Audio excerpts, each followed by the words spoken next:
Hai teman-teman, kembali berjumpa dengan kanal ID. Di video kali ini kita akan bahas tentang 5 saham bank murah dan under value yang menarik untuk investasi. Jadi buat teman-teman yang sedang mencari saham apa ya yang kira-kira cukup bagus tapi masih murah, nah bisa tonton video kali ini. Sebab kita akan bahas tentang 5 saham bank yang masih murah dan under value menurut Kanala. Dan juga kita akan bahas pilihan-pilihan saham yang menarik untuk koleksi ataupun investasi. Sebelum lanjut, jangan lupa untuk subscribe dulu ya. Kalau ada pertanyaan silahkan komen di bawah. Nah, mengapa kita mengoleksi saham perbankan nih? Jadi, sebelumnya Kanala udah sering bikin video tentang saham-saham bank dan juga kita udah pernah menjelaskan beberapa daya tarik dari sektor perbankan. Misalnya kalau kita lihat dari Bank Buku 4 yang ada di Indonesia ya, itu sebagian besar itu bisa menguasai market cap di IHSG. Artinya, sektor perbankan ini salah satu sektor unggulan atau yang teratas di Bursa Efek Indonesia. Kemudian juga dalam jangka panjang biasanya kinerjanya stabil dan terus meningkat. Dan untuk saham-saham perbankan yang bagus dan baik, itu biasanya mereka rutin bagi dividen. Nah, detail tentang saham perbankan udah pernah Kanala bahas di video ini. Judulnya 5 saham bank terbaik untuk investasi jangka panjang. Ada juga kita pernah bikin video tentang saham BRI di sini dan juga video tentang saham BNI. Teman-teman bisa cek dan tonton videonya, linknya ada di deskripsi. Nah, saham bank apa aja yang menarik dan masih under value kalau menurut Kanala? Yuk langsung aja kita bahas satu persatu di video kali ini. Yang pertama ada saham BDMN atau saham Bank Danamon. Ini termasuk salah satu bank besar di Indonesia dan mereka ini termasuk kategori bank buku 4 kalau kita lihat dari permodalannya. Nah, saat video ini dibuat, itu harga per lembar saham Bank Danamon itu sekitar 3.300-an. Dan daya tariknya itu adalah dari sisi valuasi, terutama kalau kita lihat dari price book value ratio yang 0,75 atau di bawah 1. Jadi masih cukup menarik sebenarnya. Dari sisi kinerja fundamental, dalam beberapa tahun terakhir net profitnya masih terbilang cukup baik kalau kita perhatikan dari grafik RTI Business ini.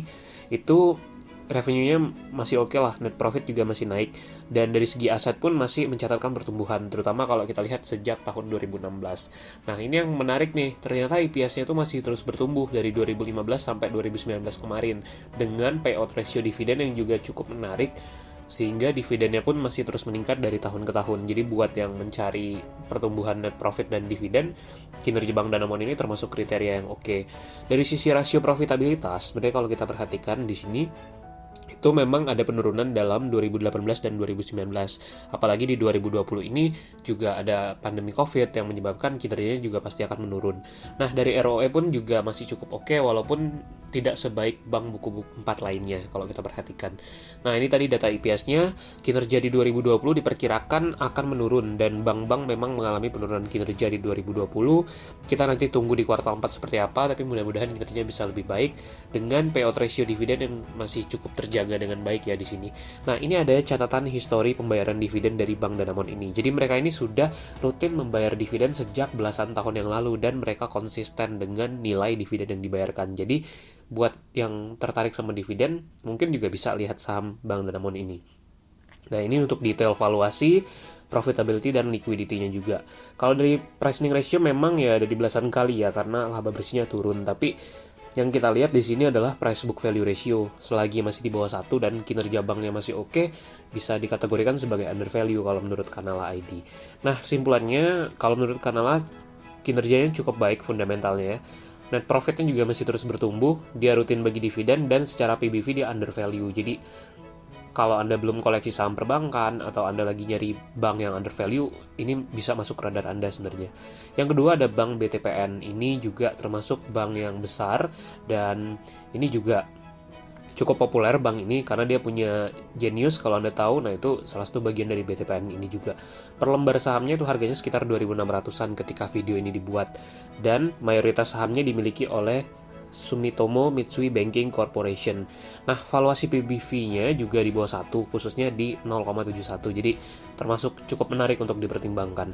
Bagaimana dari sisi income statement-nya nih? Kalau kita lihat dari beberapa tahun terakhir, revenue-nya dalam tren yang naik, net profit juga masih terjaga dengan baik, dan ini asetnya tuh cukup besar ya, karena udah sekitar 185 triliunan, jadi termasuk bank dengan aset besar di Indonesia, walaupun memang masih jauh kalau kita bandingkan dengan bank buku 4 lainnya yang ada di Indonesia ya. Mereka juga masih meningkat, walaupun di 2 tahun terakhir mereka nggak bagi dividen, jadi itu mesti dicermati juga sebenarnya, tapi tentu kita bisa pelajari lebih lanjut nantinya. Dari sisi profitabilitas juga cukup oke, return on asset dan return on equity juga memang belum mencapai 10% ya kalau kita lihat dari beberapa tahun terakhir. di 2019 khususnya, tapi kita bisa lihat tren kedepannya seperti apa. Ini untuk EPS masih terus bertumbuh dan kita bisa cermati lebih lanjut. Nah, ini untuk sisi valuasinya yang Kanala perhatikan itu di PBV-nya yang berada di 0,71. Jadi BTPN ini kan juga punya bisnis lain ya, BTPS Syariah. Itu kan juga salah satu bank syariah yang cukup populer lah di Bursa Efek Indonesia, itu mereka memiliki, dan mereka juga punya Genius, sehingga dengan valuasi saat ini sih menurut Kanala cukup menarik ya, tapi kembali lagi ke masing-masing investor. Kemudian yang ketiga nih, saham Bank BNI atau BBNI. Sebenarnya ketika video ini dibuat itu PBV-nya udah sekitaran 1, jadi tidak terlalu undervalue sebenarnya. Nah, ini juga bank besar di Indonesia, dan kita lihat bahwa di tahun 2020 ini harganya sempat turun cukup dalam, tapi ketika video ini dibuat di 2 Desember 2020 tuh udah pulih kembali harga sahamnya, walaupun belum kembali ke level sebelum COVID ya. Nah, ini untuk income statement, sampai 2019 tuh naik terus, tapi sayangnya ya di 2020 anjlok ya, cukup dalam penurunannya. Dari segi aset juga tinggi, 900-an triliun, jadi mungkin dalam sebentar lagi itu bisa menembus 1000 triliun dalam beberapa tahun ke depan. Nah, ini data EPS-nya masih terus naik juga. BNI, dividennya juga cukup oke lah, masih terjaga, payout ratio-nya tidak kecil-kecil banget, jadi masih menarik sebenarnya. Ini untuk data EPS, 2020 memang turun, tapi kalau suatu saat EPS-nya bisa kembali seperti 2018 atau 2019 ya, mungkin kembali ke 700 aja, valuasi hari ini tuh jadi cukup murah sebenarnya, karena pricing ratio-nya jadi di bawah 10 dan mengecil kalau dia EPS-nya naik lagi. Nah, ini untuk valuasi sudah di atas 1, tapi beberapa bulan lalu tuh sempat di bawah 1, dan itu cukup menarik. Nah, buat BNI ini sebenarnya saat ini sih kalau buat long term menurut Kanala masih cukup menarik ya, asalkan untuk jangka panjang, karena potensi EPS-nya naik lagi ke depannya. Nah, saat ini udah mulai mendekati harga wajar. Nah, peluangnya ini BNI ini muncul kalau sahamnya kembali turun, misalkan di bawah PBV 1 itu undervalue banget, dan Anda bisa pertimbangkan untuk koleksi kalau ada di harga tersebut. Tapi masih cukup menarik untuk BNI. Yang keempat ada Bank CIMB Niaga atau BNGA. Ini harga per lembarnya justru di bawah 1000 ya, jadi dia masih cukup terjangkau harganya, dengan mayoritas saham dimiliki oleh CIMB Group. Nah, kalau kita lihat dari income statement-nya, itu memang revenue dalam beberapa tahun terakhir itu tampaknya tidak terlalu ada pertumbuhan ya, tapi net profit-nya justru masih terus naik. Nah, ini dari segi asetnya juga cukup besar, 281 triliun lebih, kemudian juga ekuitasnya juga cukup besar karena termasuk kategori bank buku 4, dan EPS pun beberapa tahun terakhir itu masih terus naik.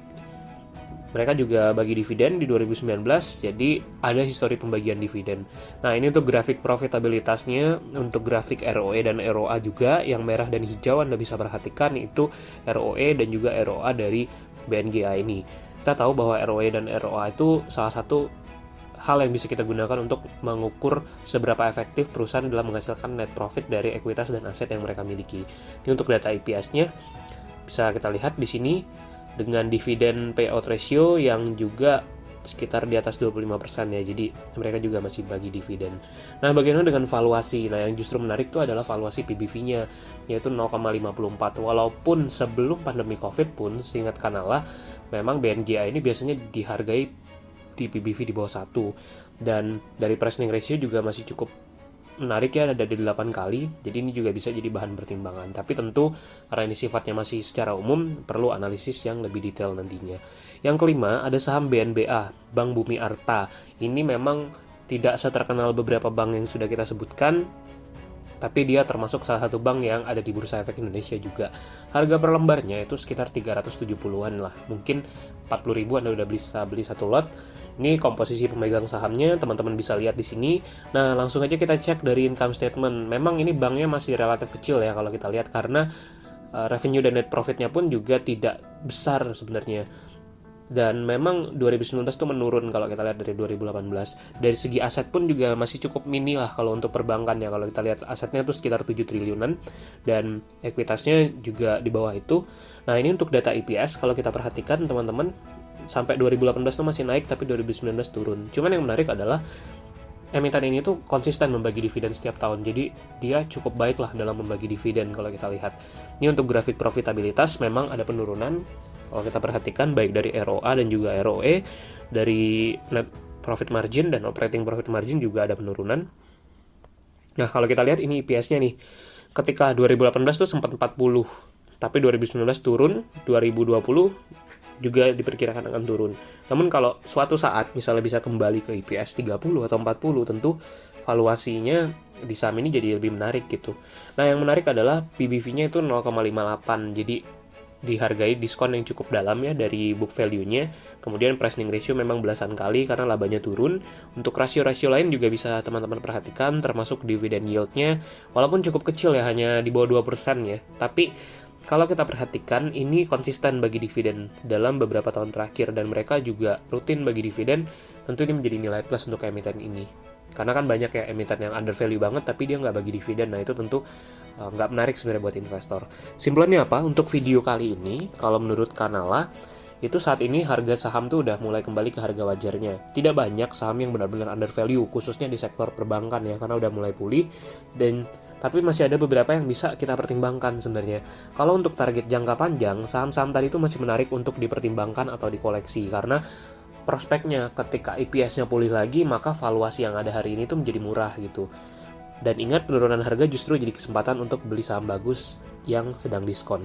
Sekian video kali ini, jangan lupa subscribe dan sampai jumpa.